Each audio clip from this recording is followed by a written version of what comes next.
Late last year, I had a video where I explained some of the concepts behind a rapid release schedule, which is increasingly popular in the self-publishing world.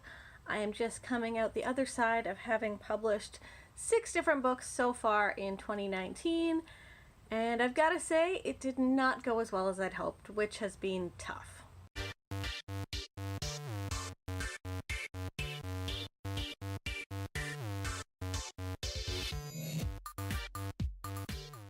Hey WordNerds, happy Thursday! So this is my second attempt at this video. The first one was basically just me rambling at the camera talking about how I have no idea what I'm going to do with my life from here, but that is not what we are here for. Today I wanted to check back in and talk a little bit more about all of my rapid release plans for 2019.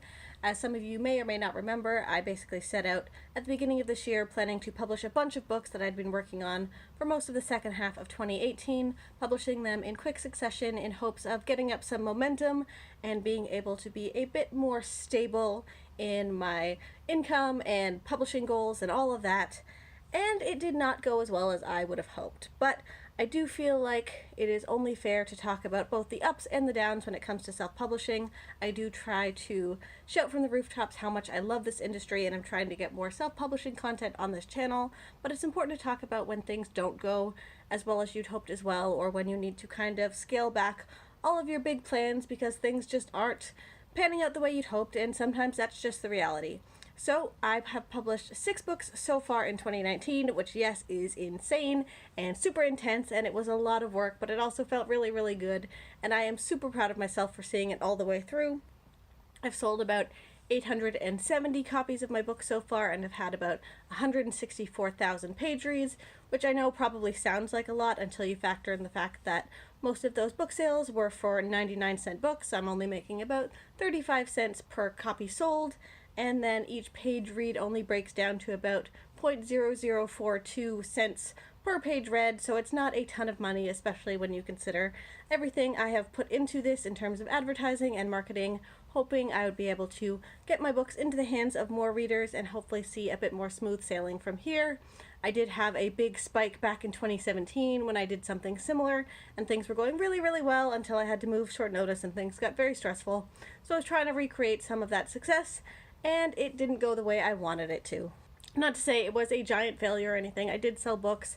I will probably make back what I invested into this, but I'm not sure how much money I'll see on top of that, which is going to kind of affect how I move forward because I don't have a bunch of money to pour into the next releases, hoping to continue to build on each success in each release. So I'm kind of reevaluating where I want to go from here. I definitely have at least 3 more books to put out in the first half of 2019, and then from there we'll kind of see, but I did think it was only fair to show you guys how it was going and try and talk through what I want to do next, because I don't think I'm feeling burned out on publishing, even though I put a ton of work into all of this, because I was writing a lot. I was getting in at least 1,000 words a day for a solid stretch of time. I had a lot of 5K days, and I was feeling like I'd gotten into a routine and it was going pretty well. It wasn't stressing me out.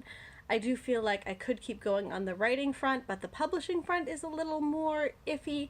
I don't know if I want to be full speed ahead on publishing and writing for the rest of the year. It's very possible from here on out I'm going to try focusing on a different area or different interest, just to try to give myself a bit of time to regroup from all of this and figure out what I want to be focusing on next, because I'm not sure that even if things had gone better than they did, I would want to keep publishing at this rate long term.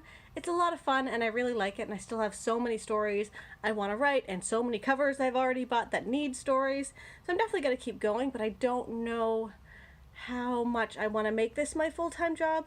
It's never been my full-time income earner, although it's definitely been my 40 hours a work job for a while. I've always had NetGalley and dog sitting, and a lot of that is scaling back, so I'm kind of faced with this big what's next. But I'll probably talk a little bit more about that next week. For now, I just wanted to let you know how things had gone with all of my rapid releases and getting all of these books out into the world. I am a little disappointed in the Inner Demon series. I was super excited about it. I loved the covers. It just spoke to my inner Buffy lover, and I felt like the writing was some of my strongest, but it just was not connecting with readers. So I need to figure out not necessarily where I went wrong, because sometimes this just happens, but I need to figure out what comes next, which seems like a pretty good video for next Wednesday. In the meantime, don't forget to join us on Sunday for our next live chat, where we will be doing a book club for Sawkill girls, which I liked a lot more than I thought I would, so it's going to be an interesting discussion. And in the meantime, happy reading, happy writing, and I'll see you next time.